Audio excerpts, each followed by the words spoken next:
Gravação iniciada, presidente. Obrigado, Marco Antônio.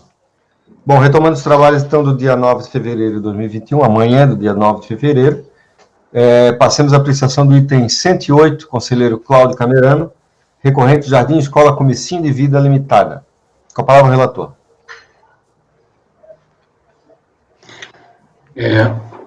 Muito bem. Então, Jardim Escola Comecinho de Vida. Esse processo rivaliza a insensibilidade com o coelhinho astronauta, se vocês se lembram, né, presidente? Fico muito sensibilizado com esse nome, Jardim Comecinho de Vida. Então, eu vou começar aqui, senhor presidente. Eu já adianto que eu estou dando provimento, porque se vocês votarem contrário, vocês arcam as consequências que serão banidos do paraíso. Então, presidente, eu inicio aqui transcrevendo o relatório da decisão de piso, né? Foi um termo de indeferimento, aqui não é exclusão, é um termo de indeferimento de opção pelo Simples Nacional, em função da existência de um débito previdenciário que está identificado ali no número do débito. A contribuinte alegou o seguinte, que ela efetuou o pagamento, né? Dentro da data limite. Ocorre que esta alegação da Receita Federal é inexata, pois o débito apontado foi pago no Banco Itaú no dia 31 de janeiro de 2019, dentro do prazo estipulado no relatório de pendências, né? Ressalte-se ainda que ela agendou no dia 25 de fevereiro um atendimento na Receita Federal com o intuito de questionar esse indeferimento e comprovar o pagamento. E ela foi informada de que o pagamento que ela teria realizado dentro do prazo legal só foi realmente lançado no sistema lá em 7 de fevereiro de 2019. Portanto, após o prazo que ela tinha até 31 de janeiro de 2019, por isso que isso foi emitido lá o termo de deferimento, né? Muito bem. Então, no voto aqui da DRJ, ela descreve aqui toda a legislação, né, do impedimento de débito, da existência de débito, né? Todo mundo já está cansado de saber isso aqui. Vou passar aqui direto. Então, ela diz o seguinte aqui no item 8 do seu voto, né? Que a contribuinte teria feito o pagamento do débito em 31 de janeiro, mas o sistema da Receita Federal só reconheceu o pagamento em 7 de fevereiro de 2019. Então, ela diz que compulsão dos autos, consultando o sistema da Receita, não foi encontrada a comprovação do pagamento. Então, ela disse aqui que esse débito aqui, 403.75.646, continua em cobrança na situação de aguardando o recebimento pela GFM, conforme tela abaixo. Ela bota a tela aqui, senhor presidente. Nós estamos vendo aqui que é R$ 107,30, né? Daqui, ó, essa porcaria vai ficar aí, ó, 300 anos. Bom, aí, assim a existência de débito com a Fazenda Pública Federal, cuja exigibilidade não esteja suspensa no prazo final de opção, impossibilita a inclusão do Simples Nacional. Então, considerado procedente. No recurso voluntário, o interessado apresentou seu recurso, onde repete os argumentos que apresentou na impugnação, apresenta novamente, segundo ela, documento de pagamento do débito, acusado do termo de deferimento. Bom, preenchidos os requisitos de admissibilidade do recurso apresentado, dele se deve conhecer. Então, aqui no voto, conforme relatoriado, a decisão de piso baseou-se em tela de registro eletrônico reproduzida neste relatório para indeferir a manifestação da interessada, a qual, desde então, destacou que já tinha efetuado o pagamento em tempo hábil, que teria anexado o comprovante de pagamento, inclusive de agendamento com o órgão da unidade fiscal. Percebe-se que há páginas, supostamente, de algo digitalizado e pertencente à manifestação de inconformidade, mas que não há como identificar o que possa ser. Como eles digitalizaram aqui a manifestação de inconformidade, tem umas partes aqui que não foram digitalizadas, elas estão meio aqui em branco, você não consegue ler o que está escrito, mas você sabe que é da manifestação de conformidade. Em seu recurso voluntário, a recorrente apresenta o comprovante de pagamento. Tem aqui a guia, ó, que é os R$ 107 que está acusado lá na PGFM, E tem aqui também o comprovante de pagamento do Itaú, que é o mesmo valor que está lá na guia, R$ 107,30 centavos. Isso aqui, para mim, é um comprovante hábil. Tá? A data lá de pagamento, 31 de janeiro de 2019. Então, por algum motivo, esse pagamento não entrou lá no sistema da Receita Federal, só foi entrar em fevereiro, ficou lá em aberto na Procuradoria, porque também não sei, porque talvez por causa do valor, não sei se comunicaram, enfim. Devo destacar ainda que a decisão de piso ignorou as alegações trazidas na impugnação, que sinalizavam forte indício da regularização do débito apontado, ora de fato comprovado conforme aquelas alegações iniciais. Por isso, senhor presidente, eu considero que o pagamento foi feito em tempo hábil, todo o provimento ao recurso voluntário devendo ser deferida à recorrente a opção Simples Nacional para o ano calendário de 2019. É como eu voto. Muito bem. Doutor Daniel. Com o relator, presidente. Doutor Carlos André. Com o relator. Doutora Luciana. Acompanho o relator, presidente. Doutor Itamar. Com o relator, presidente. Doutora Letícia. Com o relator, presidente. Doutor André.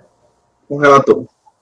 Temos por unanimidade de votos dar provimento ao recurso voluntário para deferir a recorrente à opção Simples Nacional, com efeitos a partir de 1º de janeiro de 2019. Item 109 da pauta, conselheira Luciana. Rodroli, Serviços Eireli. Bom, esse caso, ele trata-se de uma exclusão do Simples Nacional. Inclusive, vocês já puderem passar para o voto, que é onde eu dou uma resumida já no relatório e já coloco as minhas conclusões. O recurso voluntário tempestivo preenche os demais requisitos de admissibilidade, dele conheço. Conforme relatado, a recorrente foi excluída do Simples Nacional mediante a emissão do ADE, em 23 de dezembro de 2016, por incorrer em vedação da prestação de serviços mediante cessão e locação de mão de obra, conforme previsto no artigo 17 da Lei Complementar 123 de 2016 e sua exclusão, conforme os artigos 29 e 30 da mesma lei. Tendo havido também a fixação pelo ADE, como, de 1º de abril de 2013, como termo inicial dos efeitos da exclusão e de impedimento de retorno ao regime diferenciado pelo prazo de 10 anos, com base na resolução do Comitê Gestor do Simples Nacional 94 de 2011. Tal exclusão restou mantida pelo acórdão recorrido, uma vez que a prática reiterada de infração restou plenamente configurada, pois o contribuinte permaneceu irregularmente no Simples Nacional de 2013 a 2016, praticando atividade vedada de cessão e locação de mão de obra na vigência do contrato com a Secretaria de Polícia e o Instituto Federal Campus Luzerna, Santa Catarina, e outros órgãos públicos e empresas particulares, conforme folhas 16.690 e 1.704, sem que tenha havido providenciada a sua comunicação de exclusão obrigatória. Assim, pela aplicação do artigo 76, inciso 4º, a linha D da resolução do Comitê Gestor do Simples Nacional 9411, o início dos efeitos da exclusão tem que ser o mesmo, né, desde abril de 2013, fixado pelo ato declaratório de exclusão, pois abril é o mês em que há o primeiro registro de prestação de serviços mediante cessão e alocação de mão de obra pelo contribuinte com infração, portanto, a Lei Complementar 123 de 2006. De igual maneira, também restou mantido o reconhecimento da ocorrência de situação fática que implica no impedimento do retorno do contribuinte ao regime do Simples por 10 anos, conforme estabelecido no parágrafo 2º do artigo 76 da mesma resolução. Isso porque, conforme demonstrado no despacho decisório, que resultou na exclusão do contribuinte, no memorando 50/2014, datado de 7 de março de 2013, aponta que provavelmente o signatário do memorando quis referir-se ao dia 7 de março de 2014, tendo sido referido o memorando protocolado quando da sua chegada. Deixa eu só resumir isso aqui.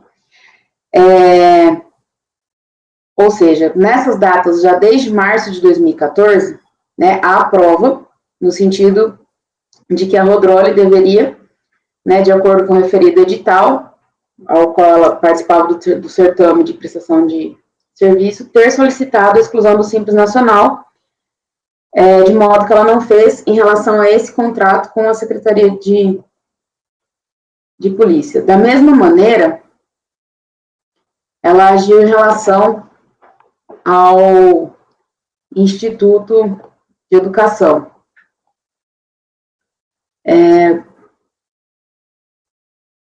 Deixa eu só ver aqui, então. Sendo que os terceirizados contratados à época eram capoeira, contínuo e telefonistas. Para a função de capoeira, sagrou-se vencedora do certame a empresa Rodroli e, de acordo com o referido edital, a empresa contratada optante pelo Simples Nacional deveria solicitar a sua exclusão, conforme lhe era informado. Transcrevo aqui parte do edital onde havia essa informação. Contudo, a empresa não solicitou a sua exclusão, o que levou, né, as contratantes via certame remeterem a informação para a Receita Federal, que acabou providenciando a exclusão de ofício. Além disso, a própria classificação nacional de atividade econômica, né, o CNAE da empresa, ela trazia como CNAE 8211-300, que eram serviços combinados de escritório e apoio administrativo, como atividades econômicas secundárias, né, aos CNAEs, os constantes abaixo, que era limpeza, higienização, atividades de teleatendimento, outras atividades, preparação de documentos de serviços especializados, serviços combinados de apoio a edifícios, exceto condomínios predominiais e atividades paisagísticas. Para tais serviços, em relação aos contratos, né,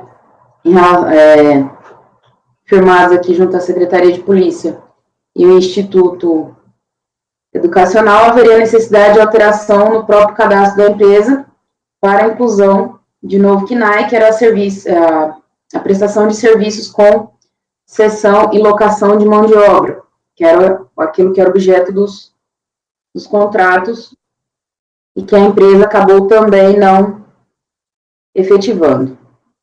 Por isso, confirmou-se a sua exclusão.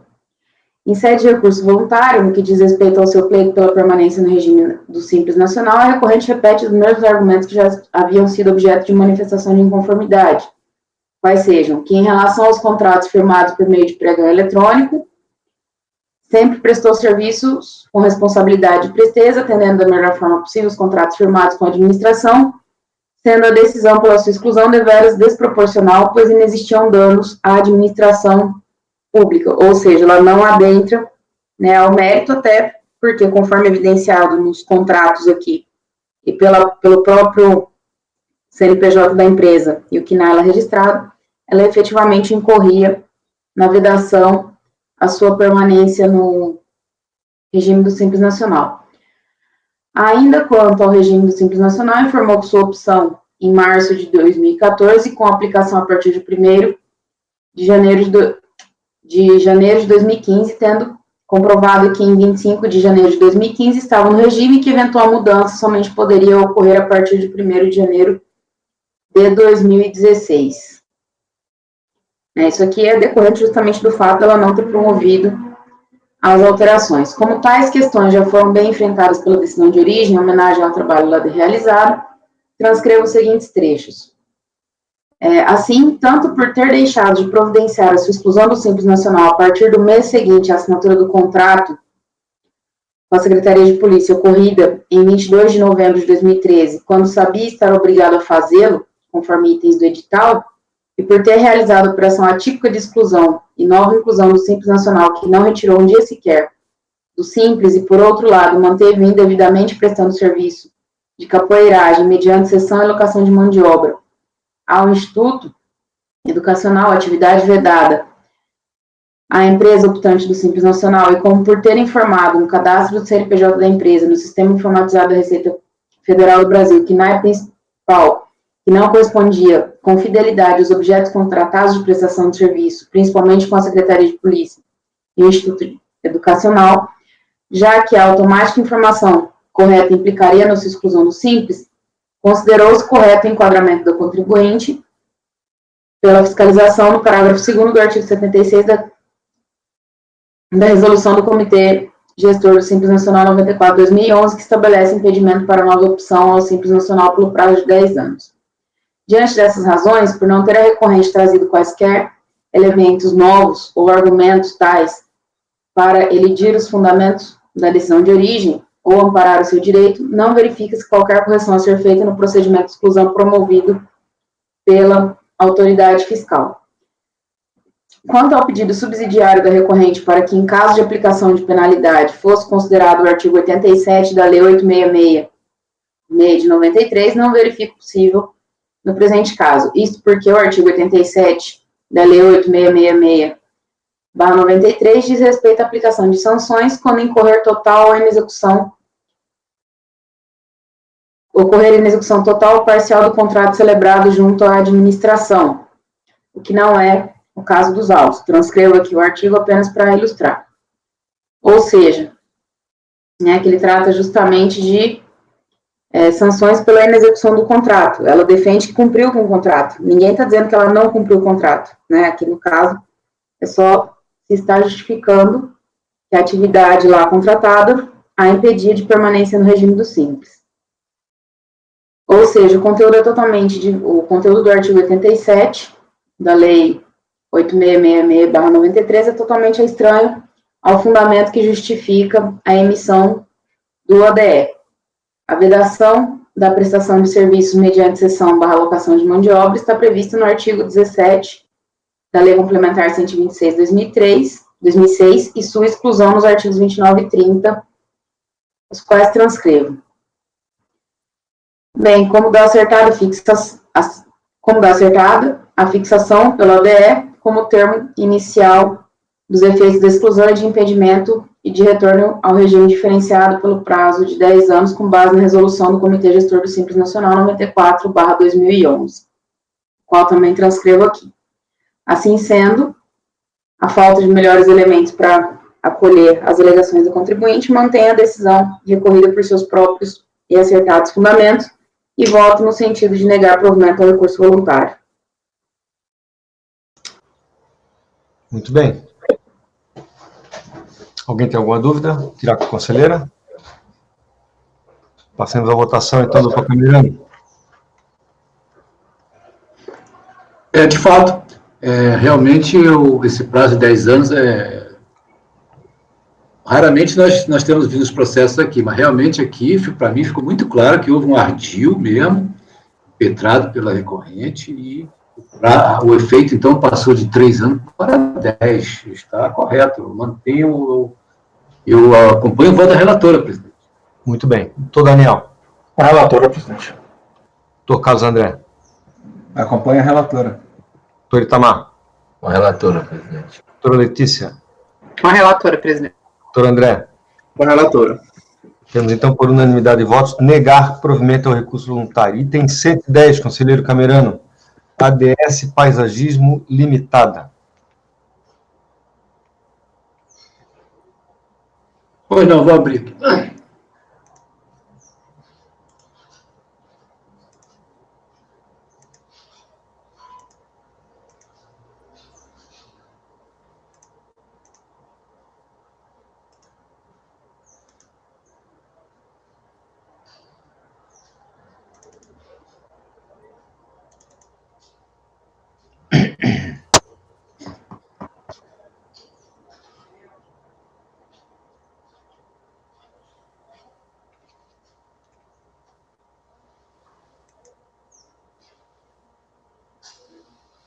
Muito bem.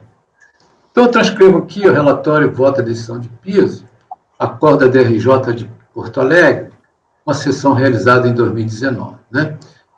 Que a empresa ADS Paisagismo foi excluída do Simples Nacional, por meio do ADE, 1º de setembro de 2015, com efeitos a partir de 1º de janeiro de 2016, em razão de possuir os seguintes débitos com a Fazenda Pública Federal, cuja exigibilidade não está suspensa. Então, você pode observar aqui que tem vários períodos de apuração aqui, né? Começa em setembro setembro de 2014, vai até lá junho de 2015. Então, você vê, são vários débitos, né? O contribuinte teve ciência do ADE, né?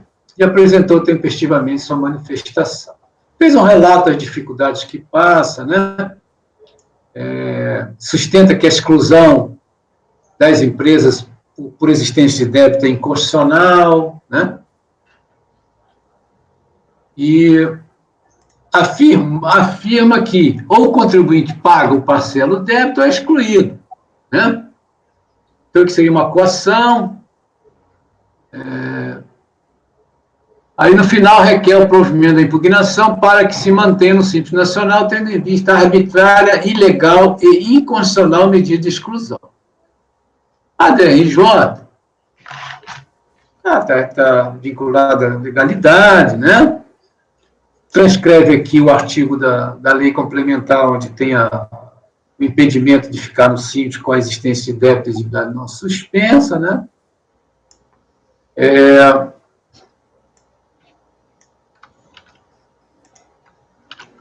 Muito bem. Então, eles fizeram uma consulta lá, né?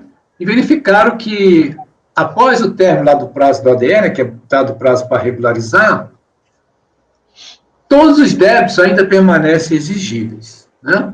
Então, indeferiram a manifestação de inconformidade. Cientificada a decisão da RJ, o interessado apresentou seu recurso voluntário, onde alegou que, à época dos fatos, não tinha condições da regularização dos débitos apontados, mas que, após o transcurso da tramitação recursal, houve nova possibilidade de regularização de débitos federais, inclusive para as empresas optantes pelo Simples. Nesse sentido, que teria aderido ao programa de parcelamento, PERT, em 6 de julho de 2018, e deferido no mês seguinte, e conclui: então, em face do exposto, diante do relevante fato novo aqui apontado, a adesão ao parcelamento do PERT Simples Nacional requer essa devolução dos autos para análise dessa condição suspensiva, né? Muito bem. É um relatório essencial. Passando aqui para o voto, preenchidos os requisitos de admissibilidade do recurso apresentado, dele se deve conhecer.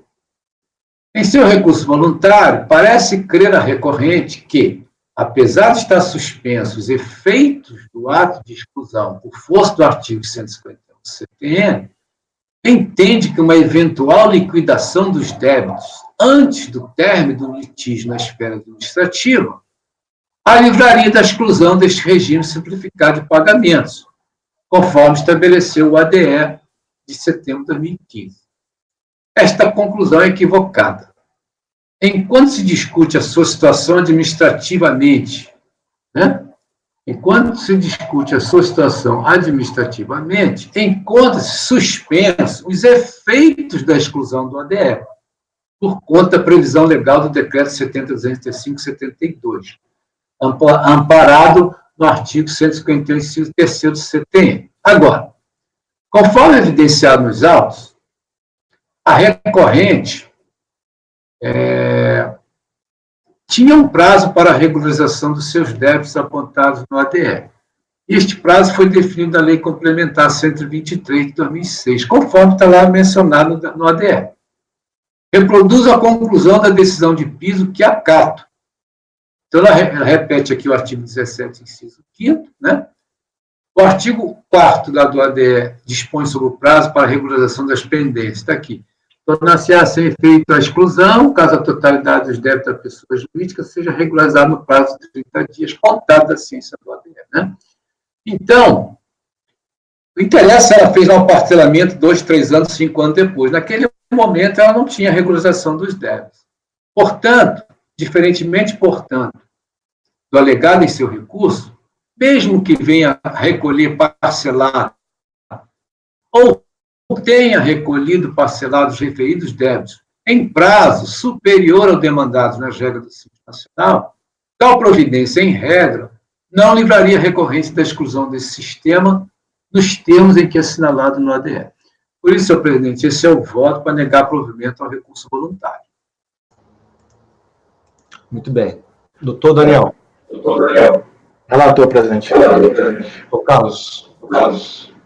Acompanho. Luciana. Acompanho. Doutor Itamar. Com o relator, presidente. Doutora Letícia. Com o relator, presidente. Doutor André.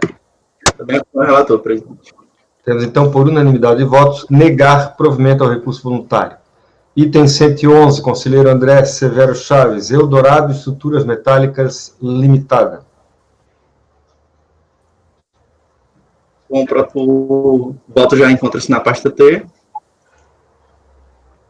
Esse caso trata-se de um recurso voluntário contra uma prestação de inconformidade que julgou improcedente as alegações da recorrente. O processo ele é oriundo de um termo de indeferimento ao Simples Nacional do ano calendário 2013, em que foi constatada a existência de débitos com exigibilidade não suspensa. E esses débitos, uma parte deles são débitos previdenciários e outra parte são débitos inscritos em dívida ativa. Ao julgar o processo, a DRJ, ela constatou que, pelas telas apresentadas pela DRF, que os débitos previdenciários foram parcelados e estavam com exigibilidade suspensa. Mas constatou ainda que os débitos inscritos em dívida ativa não se encontravam com exigibilidade suspensa, né? Desde que o parcelamento do débito de final 47 foi rescindido, em 6 de agosto de 2011, e a proposta de parcelamento do débito de final 51 foi recusada. E aí consta nos autos um despacho da DRF que a DRJ utilizou para subsidiar a decisão. Eu transcrevo aí o despacho também. Cientificada a decisão de primeira instância, a contribuinte apresentou recurso voluntário, em que alega basicamente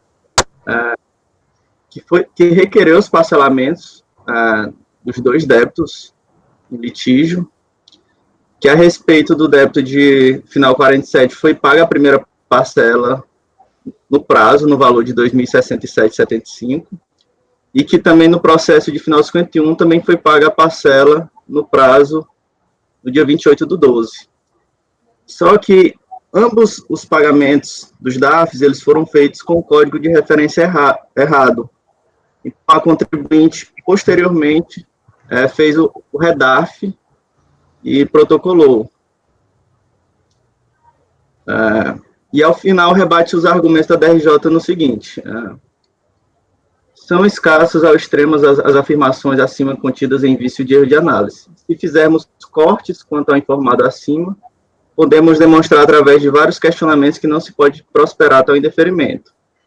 Como falar em parcelamento do débito de final 47 foi rescindido em 6 de agosto de 2011, enquanto estamos falando em requerimento de parcelamento para inclusão no Simples Nacional em 2013 e feito tempestivamente em 28/12. Aí o contribuinte questiona. E continua questionando. E que a proposta de parcelamento de débito número 51 foi recusada em 15 de janeiro de 2013. Foi uma recusa sem qualquer fundamento a partir do momento que o contribuinte apresenta documentos que comprovam o pedido, bem como o pagamento da primeira parcela. E aí o contribuinte continua reiterando as alegações. Esse processo ele já foi objeto de análise por meio da primeira turma extraordinária do CAF, e ao analisar o caso, eles proferiram uma resolução, né? E aí eu vou passar para os itens da resolução que estão ao final. O relator entendeu que seria importante que a DRF explicitasse quais foram as datas de protocolo e quais foram os resultados dos pedidos de retificação de REDAF, dos pagamentos efetuados em 28/12, que caso tenham sido deferidos os pedidos de retificação, informar se os pagamentos foram alocados no sistema da PGFN, para efeito de parcelamento e suspensão dos débitos, e informar qual o histórico dos débitos inscritos em dívida ativa, considerando as informações requeridas. Em cumprimento à decisão, a DRF elaborou um relatório de diligência, cujo teor será prestado o voto. E em seguida intimou a contribuinte a se manifestar, mas a contribuinte não apresentou qualquer manifestação. É o relatório. passar para o voto. Eu faço no início um breve resumo, onde eu recorto, inclusive, o trecho do termo de deferimento que constam os débitos. E, como relatado, foram identificados ainda em despacho de encaminhamento pela unidade de origem que os débitos encontravam-se com exigibilidade suspensa, os débitos previdenciários, restando-se apenas em litígio os débitos inscritos em dívida ativa. Em resposta à solicitação, a unidade de origem acostou aos autos os documentos de folhas 94 a 140 e proferiu o seguinte relatório fiscal. Então, a DRF apresentou o parecer dizendo que em 23 de setembro de 2014, o contribuinte realmente protocolou um pedido de retificação do DARF de inscrição de final 47, e na data de 2 de janeiro, também havia protocolado um pedido de retificação do DARF do débito de final 51. O primeiro deles, referente à comunicação, referente à inscrição 47, foi atendido e comunicado à PGFN, através do memorando de número 42 de 2014, mas quanto ao segundo débito, referente à inscrição 51, foi atendido em 11 de janeiro de 2013, mas não consta no processo de REDARF documento que comprove a comunicação desta retificação, a PGFN. Continuando, a DRF informa que o pagamento referente à inscrição de número 47 foi encontrado no sítio da PGFN, mas o de 51 não consta no extrato lá da PGFN. E conclui que, pelo relatório de ocorrências, extraído da PGFN, referente à inscrição 47, mostra que, apesar do pagamento ter sido relacionado, o débito não estava suspenso. E, da mesma forma, o débito também de final 51 também não encontrava-se suspenso pelo relatório da PGFN. E aí eu continuo aqui. Em consonância com a conclusão exarada pelo relatório fiscal, entendo não restar demonstrado nos autos que os débitos inscritos em dívida ativa encontravam-se suspensos encontravam-se com exigibilidade suspensa na data limite para opção.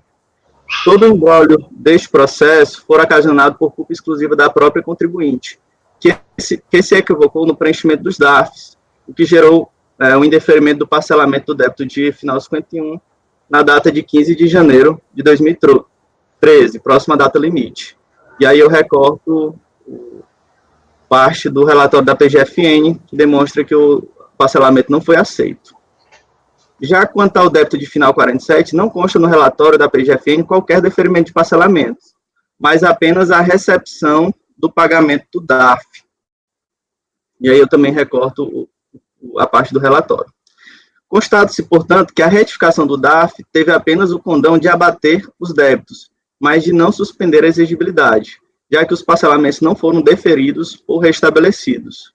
Assim, não constando nos autos qualquer ato administrativo ou judicial que tenha revertido o indeferimento destes parcelamentos, considera-se que os débitos encontravam-se exigíveis à época.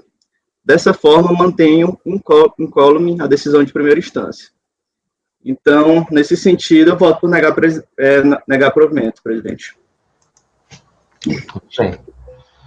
Alguém quer tirar alguma dúvida do conselheiro? Podemos passar a votação? Conselheiro Camerano.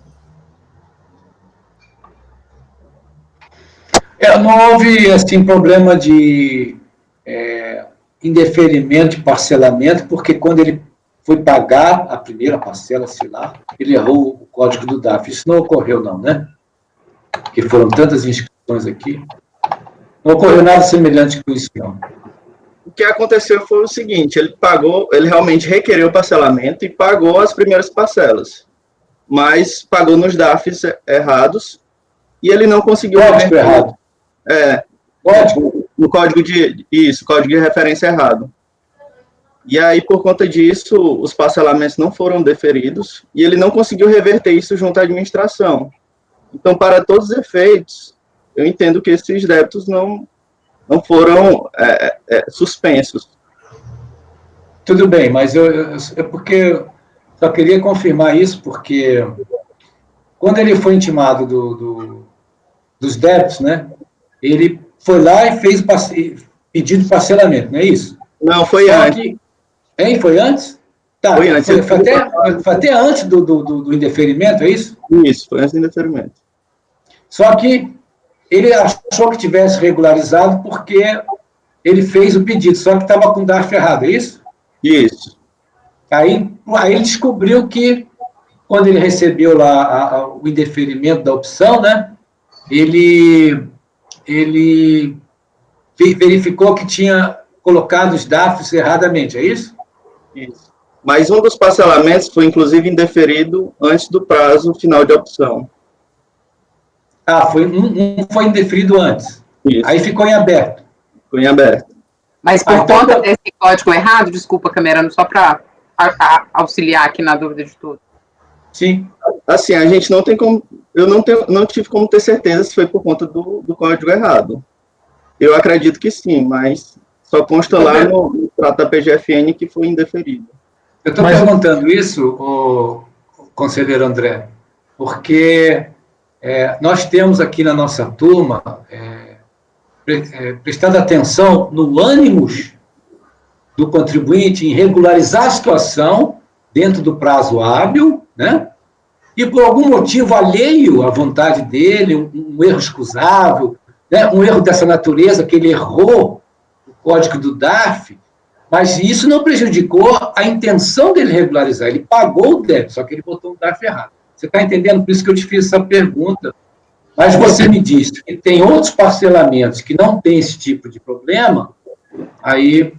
Se fosse só a questão de pagamento, se eu tivesse pago integralmente no DARF errado, eu até também fiquei assim meio pendente nesse sentido. Mas como é a questão de um parcelamento que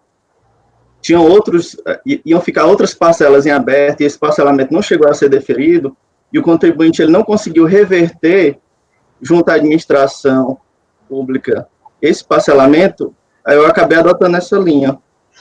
Certo. Mas, independentemente, volta a frisar, independentemente disso, existem outros débitos que não estão nessa situação, que continuaram em aberto? Não. Só tirar uma dúvida. A posição que a gente tem adotado aqui, André, lógico que você pode ter uma posição diferente, sem dúvida, é que se ele fez o parcelamento, não importa se depois ele vai ser deferido ou não. Certo? Ponto. Ele fez o parcelamento, ele apresentou o ânimo de regularizar, foi lá, fez o pagamento da primeira parcela, se depois ele se torna inadimplente, se o parcelamento é rescindido, você vai ter um novo motivo para exclusão. Bom, nesse caso aqui, ele fez os parcelamentos antes do prazo, fez o pagamento num código errado e fez os redarfs ainda também dentro do prazo. Certo? Do prazo. Não, os dois... Depois, 2014. Cadê aqui? O Redarf, ele fez... Um Redarf ele fez aqui em 4 de janeiro. O outro foi em 23 de setembro. Porque o que acontece aqui? Você tem um sistema da administração pública que permite fazer o parcelamento. Você faz o parcelamento, você foi lá, você errou no preenchimento do código, tudo bem. Às vezes você só vai descobrir isso meses depois, certo? Você não tem...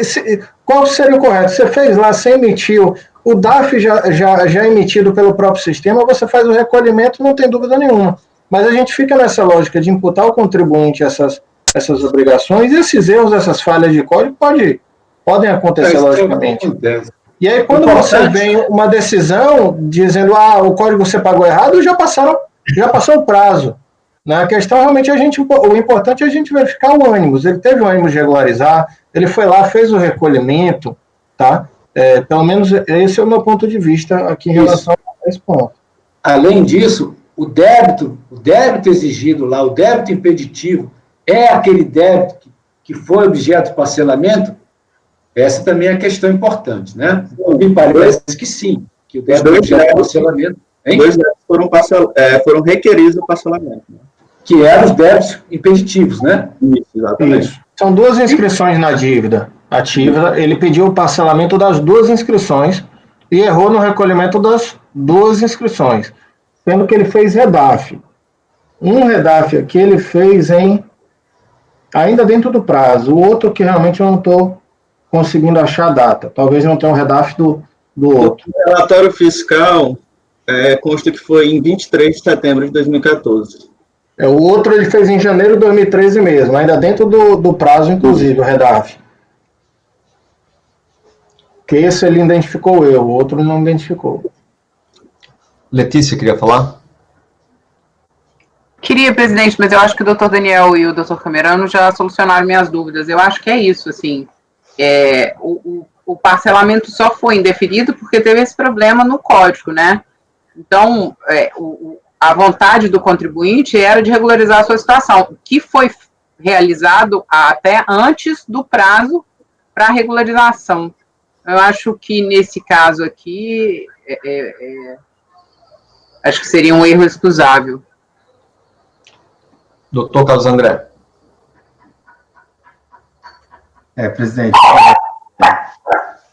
eu tenho uma posição um pouquinho diferente, né, nessa matéria, que eu já tive a oportunidade, outras vezes, de externar, mas em função da nova composição da turma, né.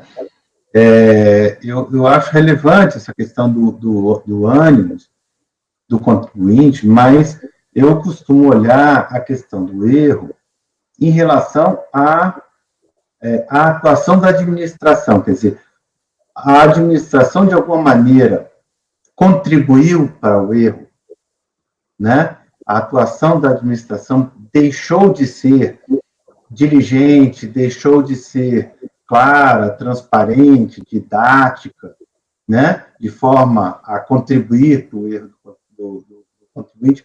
Nesse caso específico, me parece que há um erro técnico do contribuinte. E, de forma alguma, a administração concorreu para ele. Né? Quer dizer, então, veja as matérias que a gente acabou de votar, né? Em todos eles, eu coloquei, olha, a atuação da administração não foi a contento.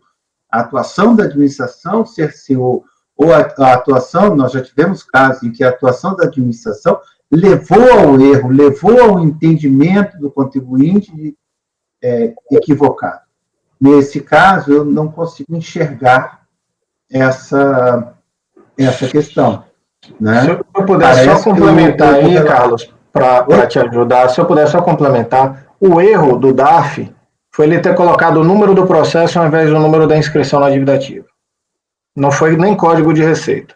Foi erro de número, porque você tem o número da inscrição e o número do processo administrativo. Ele inseriu o número do processo administrativo ao invés do número da inscrição. É um erro pequeno, né? Vamos dizer assim, mas, de qualquer forma, um erro. Eu acho que o relator fez uma apreciação, assim, cuidadosa, né? É a impressão que eu tenho, e acho que, nesse caso, eu estou acompanhando o voto do relator. Isso para complementar, assim, até corroborando isso que o conselheiro Carlos André falou, o erro ele foi ocasionado exclusivamente pelo contribuinte.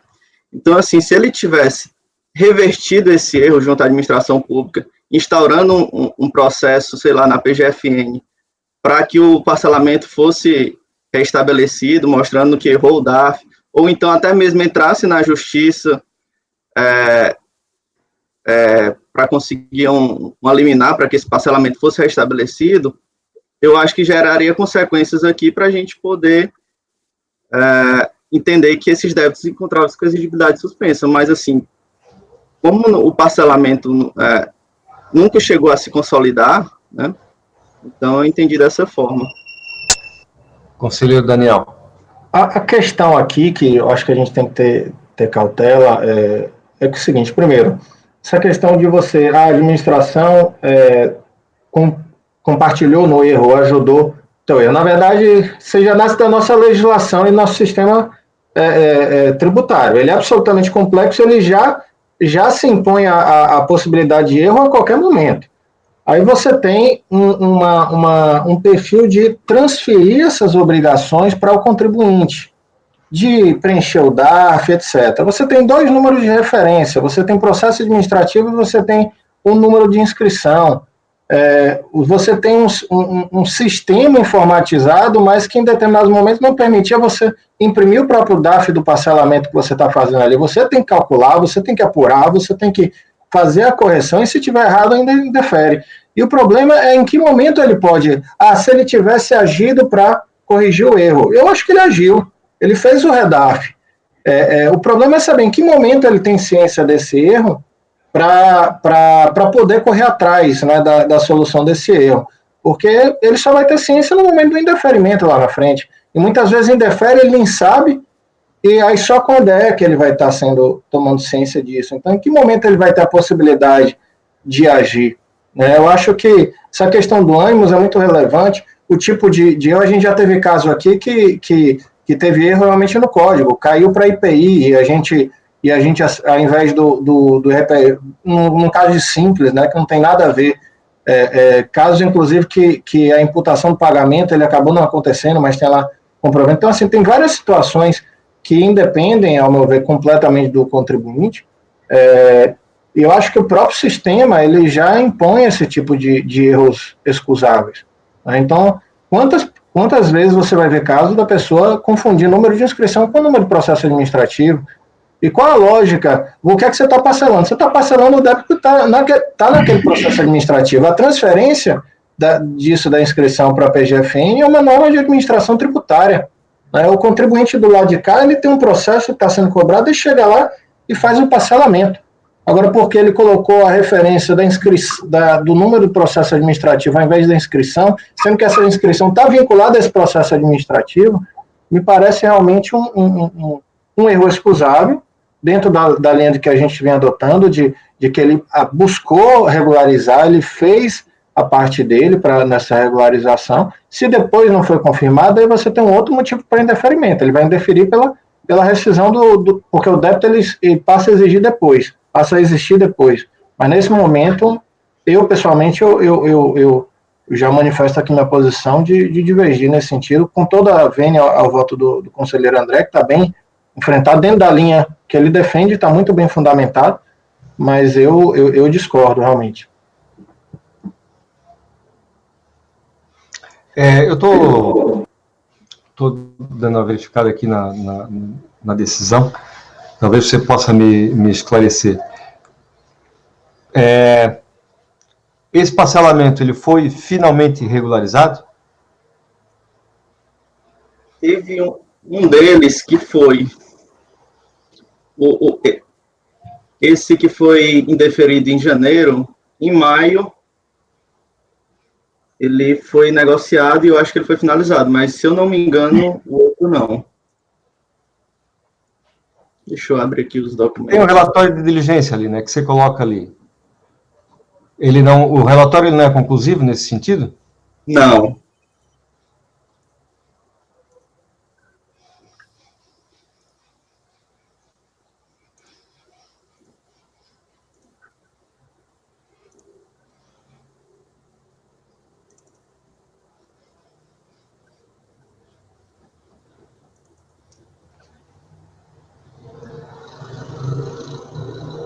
Agora, a unidade de origem, quando fez a diligência, ela juntou uns extratos atualizados da PGFN. E me consta que, inclusive, um deles, esse de final 47, a última movimentação dele foi que consta em dívida ativa ajuizada. Espera aí.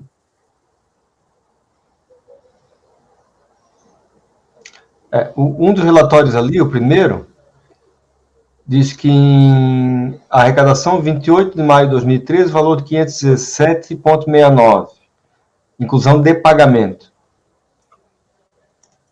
Um pouquinho antes, no dia 21 de maio, tem suspensão de atividades da inscrição, ou seja, parece que essa inscrição está resolvida. A segunda inscrição. A segunda inscrição se diz, não consta do relatório da PFN qualquer deferimento de parcelamento, mas apenas a recepção do pagamento do DARF. Deixa eu ver o que diz aqui. Inclusão do pagamento, 23 de maio, valor 216. Maio, inclusão de pagamento, arrecadação, inclusão de pagamento. Porque, inclusive, nesse débito, não constou nem que o parcelamento foi indeferido, não consta nem que... Só constou que o pagamento foi recepcionado. Por isso também que eu fiquei em dúvida em relação a essa outra inscrição.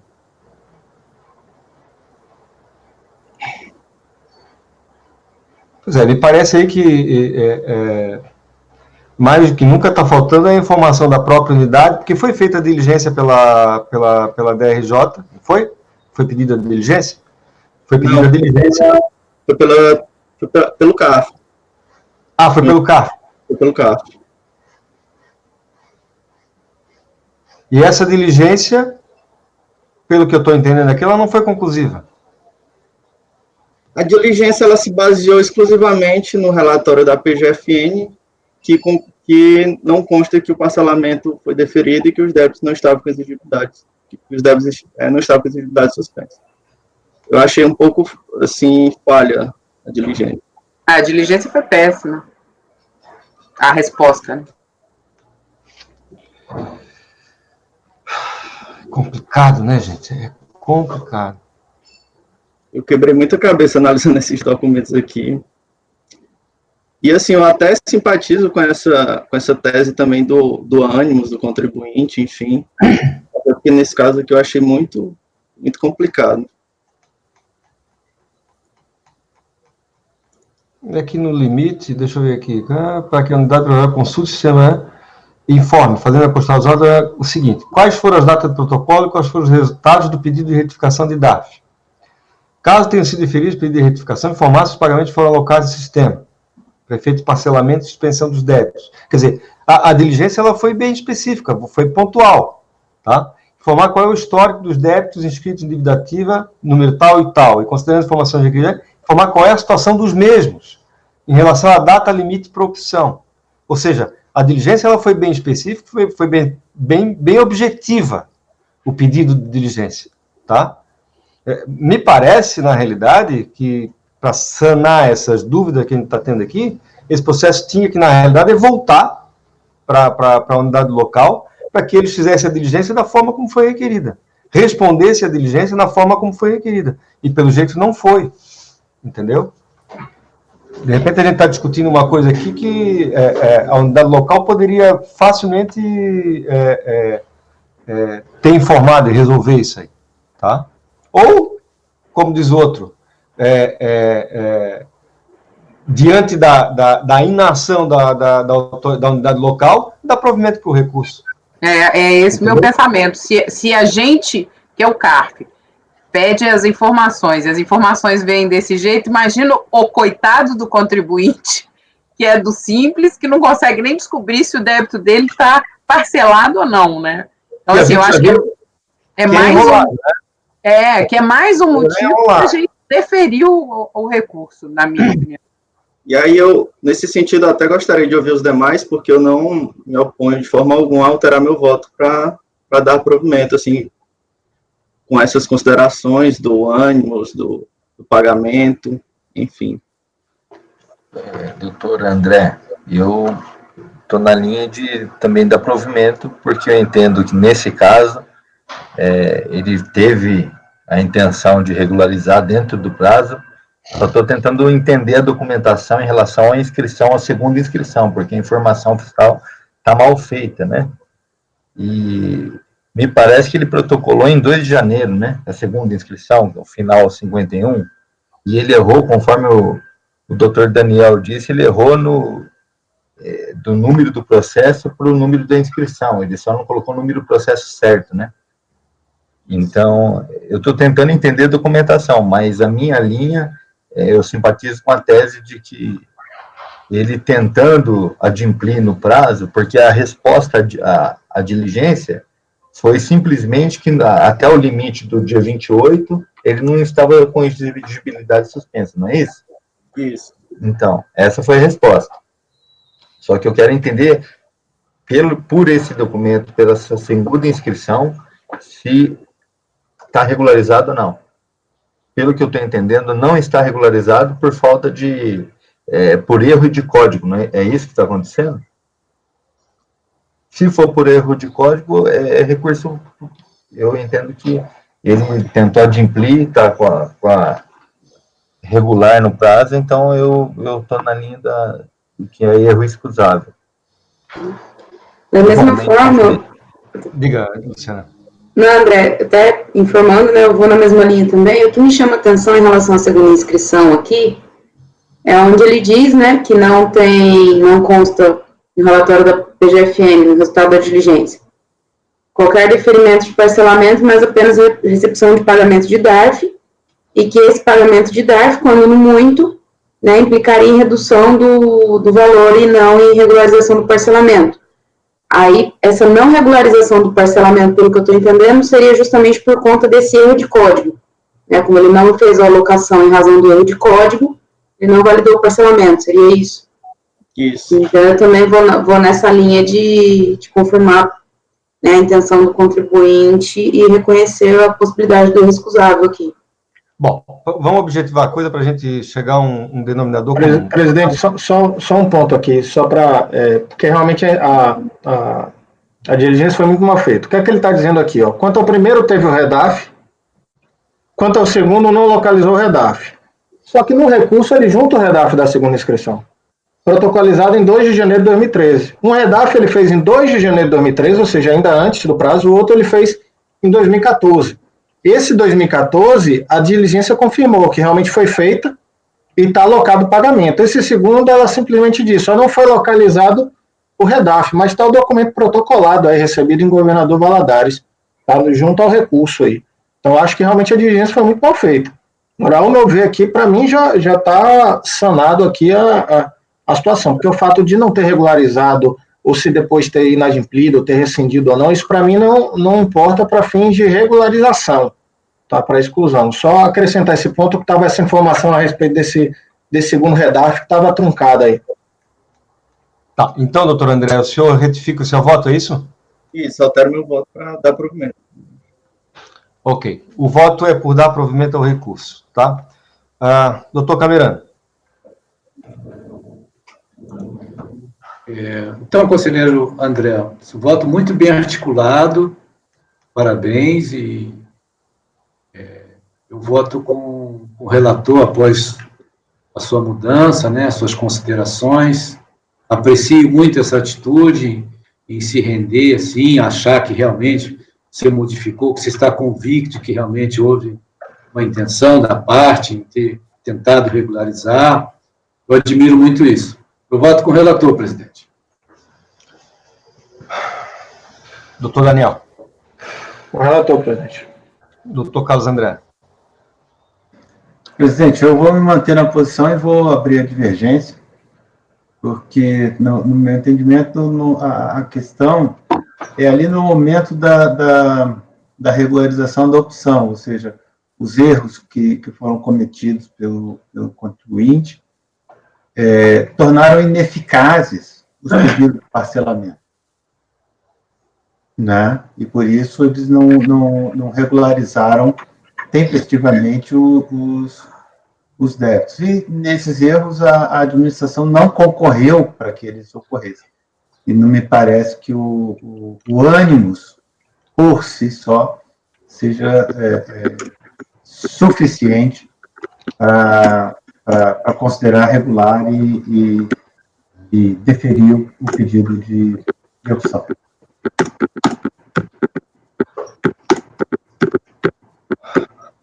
Doutora Luciana. Também acompanho o relator, presidente. Parabenizo pelo detalhamento aí das informações também. Doutor Itamar. Com o relator, eu também gostaria de parabenizar, porque só foi possível a gente identificar pela qualidade do relato que ele colocou no voto e no relatório. Foi muito bem feito, por isso que a gente entrou nos detalhes, então eu acho que você merece parabéns aí pela estreia no relatoriado da primeira turma do CARF. E com o relator, voto com o relator. Doutora Letícia. Nessa mesma linha, assim, o que eu gostaria só de deixar consignado é que, logo que eu entrei nessa turma, uma das coisas mais importantes que eu escutei e que eu acho que a gente tem que tentar manter, e que, obviamente, o presidente auxilia muito nessa condução, é que a gente tem uma honestidade intelectual. Então, a partir do momento que você expressou absolutamente tudo que estava consignado no processo, a gente pode chegar a uma conclusão. E assim, essa honestidade intelectual, eu acho que para mim é uma das coisas mais importantes que a gente pode ter aqui, e parabéns. Acompanho o relator. Muito bem, eu também voto com o relator. Aqui é em deferimento à opção, né, André? A partir de janeiro de 2013, é isso? Isso. Então, tá. Então, temos, por maioria de votos, dar provimento ao recurso voluntário para deferir a inclusão da Constituição do Simples Nacional, com efeitos a partir de 1º de janeiro de 2013. Vencido o conselheiro Carlos André, que negava provimento ao recurso. Tá ok? Bom, já são 11h55, a gente vai parar por aqui, tá? E retorna às 14 horas, tá ok? Eu pediria ao Marco para parar a gravação, por gentileza.